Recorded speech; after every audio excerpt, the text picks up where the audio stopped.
Dahil sa sunod-sunod na kabiguan ng ating mga kababayan doon sa bansang Japan, ay iniisip na ng mga tao na wala ng Pinoy na boksingero ang magagawang manalo kontra sa mga Hapon na boksingero.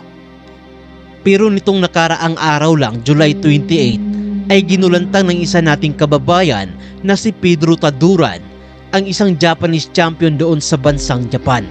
Ito ay matapos niyang wasakin at durugin ang defending IBF minimum weight world champion at dating undefeated na si Genjiro Shigoka.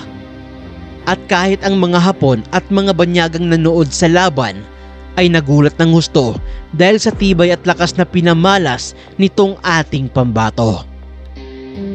Bago pa kasi magsimula ang laban ay isang heavy underdog ang Pinoy na boksingero at halos walang naniniwala sa kanya na may pag-asa siyang manalo.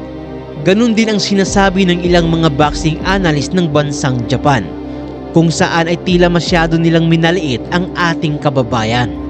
Kaya naman sa mismong gabi ng laban ay nagulat ang lahat, lalo na ang mga Japanese boxing fans na tumalpak sa kanilang kababayan dahil isang kalunos-lunos at kaawa-awang sitwasyon ang sinapit ng kanilang defending world champion.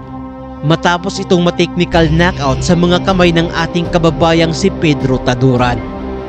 Kaya naman narito at ating balikan ang napakamaaksyong laban ng ating kababayan doon sa bansang Japan.